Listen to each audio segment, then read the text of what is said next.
Well, first of all, I'd like to thank Sarah and the rest of the Collections Trust team for giving me this opportunity to talk about the code. So thank you on behalf of the other members of the Cataloguing Ethics Steering Committee. And thanks to all of you for attending this presentation. I hope that you will see that the code, whilst created largely by practitioners working in libraries, is no less relevant to your work as a professional or volunteer working in museums, archives, or galleries. This is going to be a very brief presentation, a bit briefer than I had thought actually, but what I've done is I've posted a link to the Cataloguing Ethics Steering Committee website, where you'll find lots more information to pad out the brief information that I'll give you today. So why do we need a separate code of ethics for catalogers? Well, because our professional organisations, they all have professional codes of ethics. So what's so special about us? Well, as we would know, because we do the work, how we choose to name and describe collections, objects, people, communities, all of that has a really big, significant impact on the ability of the collections to be found and to be used by people doing research, by diverse members of the communities in which we live. So that's really why we, as a community of practitioners, it was decided, well, of course, yes, we do need to have a specific code of cataloguing ethics to inform our work. And this was all unpacked in the two events that you can see on this slide.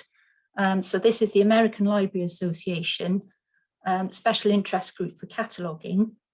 The first event in 2017 looked at whether we actually did need to have a code, and the resounding answer was yes, we definitely do. And the second event was aimed at getting the community of practices ideas on how this code should be created, by whom, how we're going to do it. And the abiding thing was, of course, that we wanted that process to be inclusive and transparent.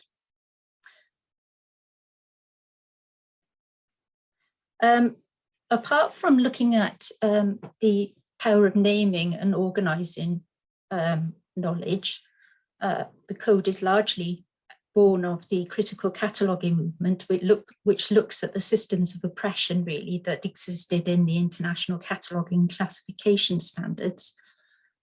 Everyone acknowledged that. There was absolutely no disagreement that those standards needed to be reviewed, they needed to be updated. No one argued with that at all.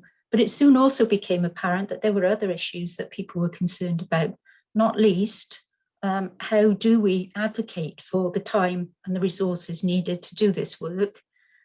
What were the collaborative opportunities? How about our workforce? How are we going to educate and train a workforce that could not only undertake this review of the existing standards, but actually make sure that we never got back to a situation where these standards were so anachronistic and actually were more of a barrier to collections than actually enabling access.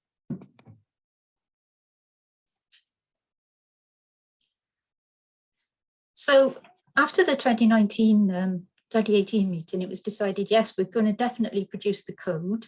There were a panel of 6 people comprising one person from Canada, May Chan, 3 people from the United States, that was Beth Shoemaker and Karen Snow, our co-chairs.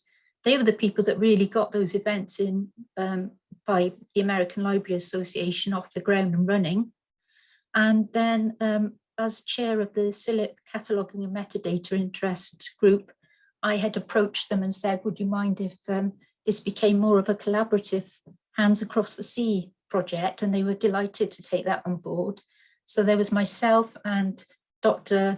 Diane Pennington, who's the current chair of CILIP MDG, as the UK representatives. So obviously we were just there to sort of guide the work.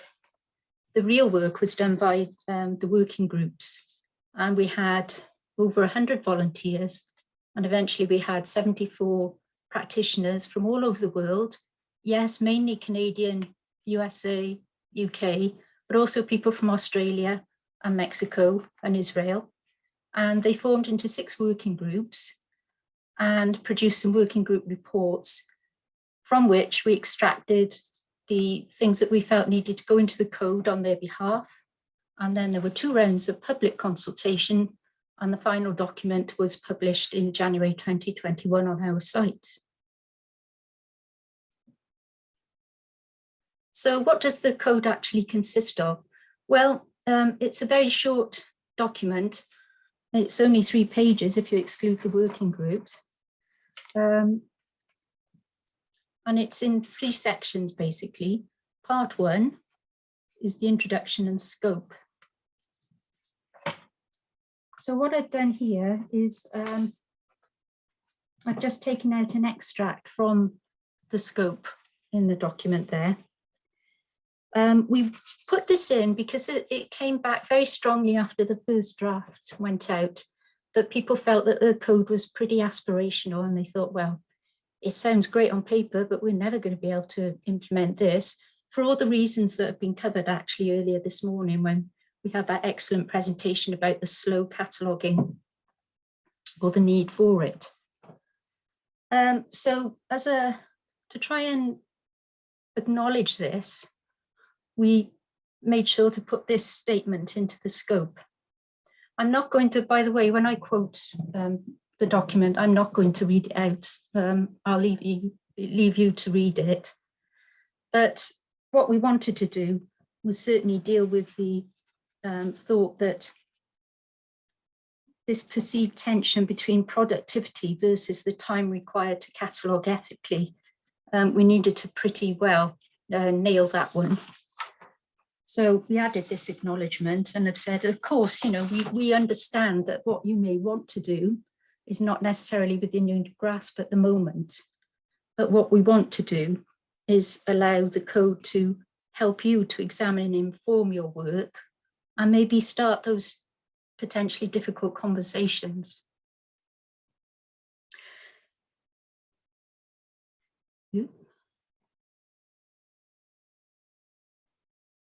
So this was put in as well because we wanted it to be something that could be useful to practitioners, employers, all the people we work with outside of our particular institutions, but also with our students and our educators. And we feel that the code actually has a much wider use across the whole of the GLAM sector. And even though it was primarily, developed mainly by librarians. And I think that we can all agree that supporting the metadata lifecycle should be a shared collaborative endeavour. So part 2 of it contains the statements of ethical principles. They're not really intended to be a checklist. Local circumstances and the exact nature of your work will dictate which of them you feel empowered to apply and pursue at either the local level or via your various networks. The case studies are a work in progress, and if you look at the website, link on to the website, you'll see that there's actually a place for you to actually submit your own case studies. They're just short, inspirational, I would say, descriptions of the ethical issues you've come up against and how you've chosen to resolve them. And we hope that this will act as encouragement to other people. So let's dive into the ethical statements then. So catalogue with the end user in mind and to facilitate access and promote discovery. Our collections are rich in primary resources and unique objects. So recording the contextual information about who made an object, why, when, where, and how, allow us to produce more balanced interpretation, tell richer stories, and also facilitates connections between collections. Number 2 there, committing to respect the privacy and preferences of agents. This is particularly important for objects that emanate from cultures and communities that are outside of our personal experience and which have been traditionally marginalized.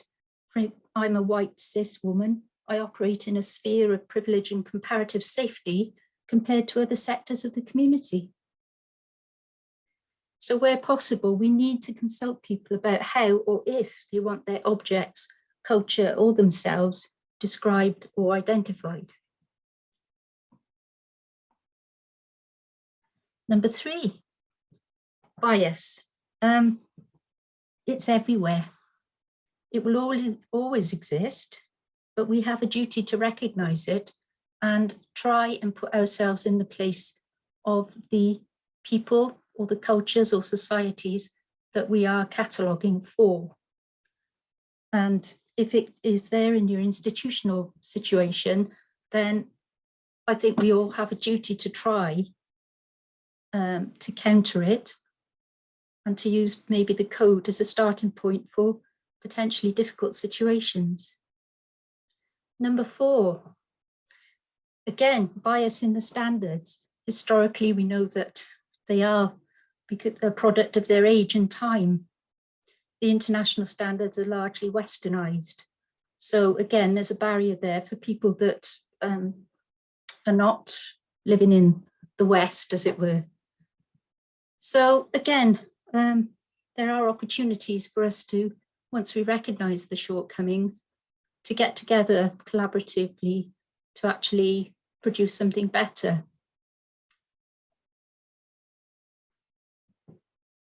Number 5, this is a biggie. I think we've already acknowledged that resources are scarce. Staff can often arrive at an institution, they can learn to do something and then they're gone. We have to do something about this.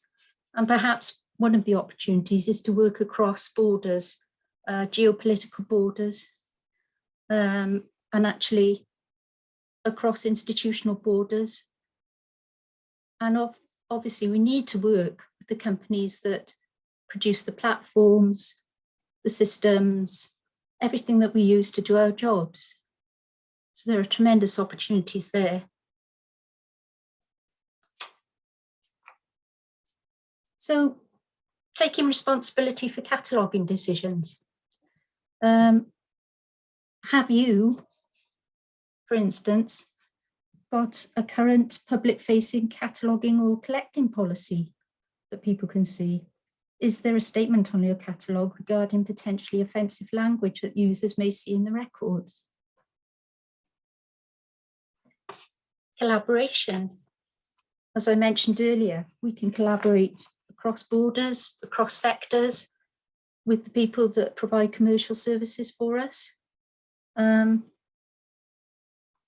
is power in unity, and there's also an opportunity to share costs, staffing, and cataloguing outputs. What local, regional, national, or international collaborations are available for exposing and evolving our collection's metadata? Number 8, we insist on diversity, equity, and inclusion. Does your institution have statements regarding DEI in the workforce on its website? Who catalogues, and do they have the tools and skills to do the job? Is there a program of training or CPD available to support their development? If employed, are they paid commensurate to their responsibilities and the value of their work? And number 9, we advocate for the value of cataloguing work within our organisations. This is essential within our organisations and beyond. The metadata that we create fuels not just search and discovery, but also collection management and development. Can you leverage your commercial relationships to enhance the collection's life cycle? What can you do better and together to expose collections to a wider, more inclusive audience? Number 10, we work with our user communities. What links do you have with your communities? How are your local communities changing? And are you proactive in forging new partnerships so that your cataloguing and your catalogue reflects their experiences and culture? I leave you with this quote from the Rethinking Cataloguing, one of the draft documents actually, but I think you'll agree that it really sums up a lot of what we've talked about already today and probably what we'll talk about later on. And I also hope that you'll agree that the Cataloguing Code of Ethics has a part to play in helping implement our rethink. Thank you very much.